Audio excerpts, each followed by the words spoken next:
తన పేరు దీప్తి.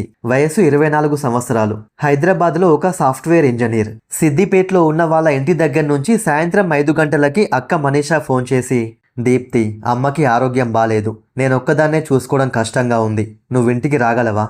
దీప్తి షాక్. సరే అక్క, నేను ఇప్పుడే బయలుదేరుతాను. ఆఫీస్లో ఒక ముఖ్యమైన ప్రాజెక్ట్ ఉండటం వల్ల సాయంత్రం 6 గంటలకి స్టార్ట్ అవ్వాల్సిన అమ్మాయి రాత్రి 9ంటికి స్టార్ట్ అయింది. గచ్చిబౌలిలో ఉన్న హాస్టల్ నుంచి సిద్దిపేట్ 110 కిలోమీటర్లు. తనకెప్పుడు ఇంటికి బండి మీద వెళ్ళటమే అలవాటు, కానీ రాత్రి టైంలో ఇదే మొదటిసారి. అయినా పర్లేదు, 2 గంటల్లో ఇంటికి చేరుకుంటాను కదా అనుకుంది. బయలుదేరి గంట అయిపోయింది. హైవే అంతా చీకటి, చుట్టూ అడవి. రాత్రి 10 దాటింది. ప్రజ్ఞాపూర్ దాటి కొంచెం ముందుకెళ్లగానే సడన్గా బండి తడబడుతుంది. పక్క కాపి దిగి చూస్తే స్కూటీ ముందు టైర్ పంచర్ అయింది. వెనక టైర్లో కూడా మెల్లగా గాలిపోతున్నట్టు అనిపించింది. ఇదేంటి 2 టైర్లు ఒకేసారి? టైర్ చెక్ చేస్తే 2 అంగుళాల వంచిన మేకు గుచ్చుకొని ఉంది. ఇదేంటి ఇలా ఉంది అని కొంచెం వెనక్కి చూస్తే వంచిన మేకులు అక్కడక్కడ పడేసి ఉన్నాయి. కానీ అవన్నీ సహజంగా పడ్డట్టు కనిపించడం లేదు. ఎవరో కావాలనే.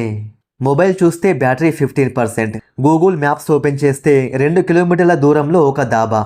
స్కూటీని నెట్టుకెళ్ళాలి అని నిర్ణయించుకుంది. ఒక 500 మీటర్లు నడవగానే దూరంగా ఏదో కదులుతున్నట్టు కనిపించింది. ఒక వ్యక్తి రోడ్డు మీద నడుస్తూ ఆమె వైపు వస్తున్నాడు. అతనికి సుమారు 50 సంవత్సరాలు. చిరిగిన నల్లని బట్టలు, వంకెర నడక. అమ్మాయి, మీకేమైనా సహాయం కావాలా? అతని కళ్ళల్లో ఏదో విచిత్రం. వద్దు థ్యాంక్స్, నేను మేనేజ్ చేసుకుంటాను. ఆగండి, నేను సహాయం చేస్తాను. దీప్తి గుండె వేగం పెరిగిపోయింది. లేదు అని గట్టిగా చెప్పి స్కూటీని వేగంగా నెట్టుకుంటూ ముందుకు నడిచింది. ఒక 200 మీటర్లు దూరం నడిచి ఆమె వెనక్కి చూస్తే ఆ వ్యక్తి ఇంకా అక్కడే నిలబడి ఆమె వైపే చూస్తున్నాడు. అదంతా మర్చిపోయి అలా కొంచెం ముందుకు నడవగానే సడన్గా పైనుంచి ఒక పెద్ద చెట్టు కొమ్మ విరిగిన శబ్దం. కొంచెం ఉంటే అది ఆమె తల మీద పడేది. ఆమె వెనక్కి తిరిగి చూస్తే చీకట్లో చెట్ల మధ్యలోంచి ఎవరో చూస్తున్నట్టు అనిపించింది. ఒక వృద్ధుడు తెల్ల బట్టల్లో వస్తున్నాడు. అమ్మా, ఏమైనా సమస్య? ఆమె భయంతో, తాతగారు మీరెక్కడి నుంచి వచ్చారు? నేనిక్కడే అడవిలో నివసిస్తాను. చిన్న గుడిసె ఉంది. చెట్టు కొమ్మ విరిగిన శబ్దం విని బయటికొచ్చాను. ఆమె రిలాక్స్ అయ్యింది. జరిగింది చెప్పింది. అమ్మా, ఇక్కడ నుంచి 2 కిలోమీటర్ల దూరంలో ఒక దాబా ఉంది. దాని పక్కనే ఒక పంచర్ షాప్ ఉంటుంది. ఇప్పుడు కూడా తెరిచే ఉంటుంది. మీరు బండి ఇక్కడే పెట్టెళ్ళి వాళ్ళని తీసుకురండి. బండి నేను చూసుకుంటాను. నాకు మీ వెంట రావాలనుంది, కానీ నేనంత దూరం నడవలేను. కానీ జాగ్రత్త, ఈ రోడ్డు మీద రాత్రి అంటూ వృద్ధుడు చీకట్లోకి తిరిగి వెళ్ళిపోయాడు. ఆయన ఏదో చెప్పాలనుకున్నాడు, కానీ చెప్పలేదు. బైక్ హ్యాండిల్ లాకేసి ముందుకు నడుస్తుంది. అప్పుడే సిగ్నల్ వచ్చి మొబైల్ రింగ్ అయింది. దీప్తి, ఎక్కడున్నావు? అక్క, బైక్ టైర్ పంచర్ అయ్యింది. కుకునూరుపల్లె దగ్గరలో ఉన్నాను. దాబా వైపు వెళ్తున్నాను. ఒంటరిగానా? నేను బయలుదేరి వస్తున్నా. నువ్వక్కడే ఏదైనా సేఫ్ ప్లేస్లో ఉండు. అక్క, అక్కర్లేదు, దగ్గరలో పంచర్ షాప్ ఉంది, నేను చేయించుకుని వచ్చేస్తాను. అప్పుడే సిగ్నల్ పోయి ఫోన్ కట్ అయింది. ఇంట్లో నుంచి అక్క కంగారుగా పోలీస్ స్టేషన్కి బయలుదేరింది. టైం రాత్రి 10:40. అప్పుడే వెనక నుండి ఒక కారు హార్న్ శబ్దం. లోపలిద్దరు వ్యక్తులు పక్కకు వచ్చి నవ్వుతూ ఏమైంది అని అడిగారు. స్కూటీ పంచర్, డాబా దగ్గరికి వెళ్తున్నాను. ఇంత రాత్రి ఒంటరిగా వెళ్తున్నారా? కార్లో ఎక్కండి, మేం తీసుకుపోతాం. ఒకవైపు రాత్రంతా ఒంటరిగా నడవడం భయంగా ఉంది.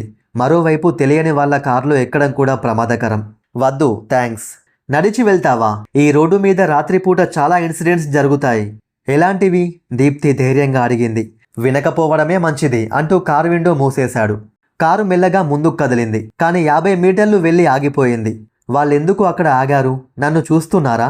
రోడ్డు మధ్యలో నిలబడి ఆలోచించింది. ముందుకు వెళ్ళాలా, వెనక్కి వెళ్ళాలా? ఇద్దరు వ్యక్తులు కారు దిగారు. దీప్తి తన ఫోన్ తీసి నేను పోలీసులకి కాల్ చేస్తాను అని అరిచింది. అదే క్షణంలో దూరం నుంచి ఒక లారీ వాళ్ళ వైపే వస్తోంది. ఇద్దరు ఒకరి మొహం ఒకరు చూసుకొని, ఇప్పుడు వద్దు, తర్వాత చూద్దాం.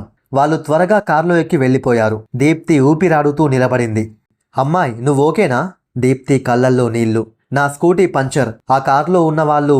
నాకర్థమైంది, రా ఎక్కు. నేను నిన్ను దగ్గరలో ఉన్న పోలీస్ స్టేషన్ దగ్గర దిగబెడతాను. అక్కడి నుంచి నువ్వు ఇంటికెళ్ళొచ్చు. మొదట నీ భద్రత, స్కూటీ తర్వాత చూసుకుందాం. దీప్తి కృతజ్ఞతతో లారీలో ఎక్కింది. అతని పేరు దేవయ్య. 10 నిమిషాలు గడిచాయి. అప్పుడు దీప్తి గమనించింది, లారీ మెయిన్ రోడ్డు వైపు వెళ్లటం లేదు, మరింత ఒంటరి రోడ్డు వైపు వెళ్తోంది. అంకుల్, ఈ దారి ఎక్కడికి వెళ్తోంది? షార్ట్ కట్ అమ్మాయి, పోలీస్ స్టేషన్కి వేగంగా చేరుకుంటాం. కానీ దీప్తికి అనుమానం, అతను పోలీస్ స్టేషన్ కాకుండా వేరే దిశలో వెళ్తున్నాడు, ఒక ఒంటరి ప్రాంతం వైపు. దేవయ్య ముఖం మారిపోయింది. చదువుకున్న అమ్మాయివే కాదు, తెలివైన దానివి కూడా అని అంటున్నాడు. దీప్తి గుండె వేగంగా కొట్టుకుంటుంది. దేవయ్య భయంకరంగా నవ్వి లారీ వేగం పెంచాడు. ఆమె తలుపు హ్యాండిల్ పట్టుకొని తెరవడానికి ప్రయత్నించింది, అరిచింది. కానీ ఒంటరి రోడ్డులో వినేవాళ్ళు లేరు. చీకటి రోడ్డులో దూరంగా ఒక పాడైన గోడౌన్ కనిపించింది. ఒకవేళ ఆ గోడౌన్ చేరుకుంటే ఆమెకు తప్పించుకోవడం అసాధ్యం. అప్పుడే లారీ డాష్ బోర్డు మీద ఒక స్క్రూ డ్రైవర్. ఇదే చివరి అవకాశం. ఒక్క క్షణంలో దీప్తి స్క్రూ డ్రైవర్ తీసుకొని దేవయ్య చేయి మీద గట్టిగా పొడిచింది. అతను అరిచి స్టీరింగ్ వదిలేశాడు. లారీ పక్కనున్న చెట్టు వైపు వెళుతోంది. ఆ గ్యాప్లో దీప్తి తలుపు లాక్ విరగ్గొట్టి తెరిచింది. స్లో అవ్వగానే కిందికి దూకింది. నేల మీద దొర్లింది. నొప్పి. కానీ లేచి వెంటనే అడవిలోకి పరిగెత్తడం మొదలుపెట్టింది. చీకటి, చెట్లు, ముళ్ళ పొదలు. కానీ ఆమె ఆగలేదు. దేవయ్య వెంబడిస్తున్నాడు. 10 నిమిషాలు పరిగెత్తి మెల్లగా ఒక పెద్ద చెట్టు వెనక దాక్కుంది. కానీ ఇప్పుడు ఆమె పూర్తిగా అడవిలో ఒంటరిగా ఉంది. మ్యాప్స్లో చూస్తే ఒక రోడ్డు కనిపిస్తోంది 2 కిలోమీటర్ల దూరంలో. అప్పుడే చెట్ల చాటు నుంచి ఆమెకేదో వినిపించింది. అది దేవయ్య కాదు. శబ్దం భిన్నంగా ఉంది. చెట్ల మధ్యలోంచి 2 ఎర్రగా మెరుస్తున్న కళ్ళు కనిపించాయి. దీప్తి గుండె ఆగిపోయినట్లయింది. ఫోన్ టార్చ్ ఆన్ చేసి చూస్తే ఒక పెద్ద అడవి కుక్క.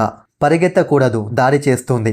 దీప్తి జంతువు కళ్ళల్లోకి చూడకుండా నెమ్మదిగా వెనక్కి కదులుతోంది. చేతికి ఒక రాయి దొరికితే తీసి జంతువుపై విసిరింది.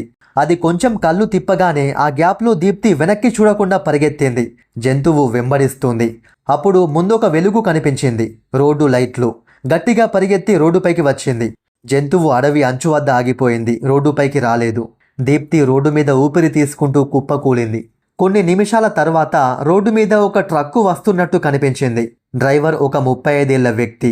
ప్లీజ్, నాకు సహాయం కావాలి. ఒకడు నన్ను కిడ్నాప్ చేయడానికి ప్రయత్నించాడు. విజయ్ షాక్ అయ్యాడు. త్వరగా ఎక్కండి, మిమ్మల్ని పోలీస్ స్టేషన్కి తీసుకెళ్తాను. దీప్తి ట్రక్లో ఎక్కింది. 10 నిమిషాల ప్రయాణం తర్వాత దీప్తి కొంచెం కూల్ అయ్యింది. విజయ్ నిజంగా మంచి వ్యక్తిలా కనిపించాడు. బై ద వే, మీ పేరేంటి? నువ్వెక్కడ పనిచేస్తావు?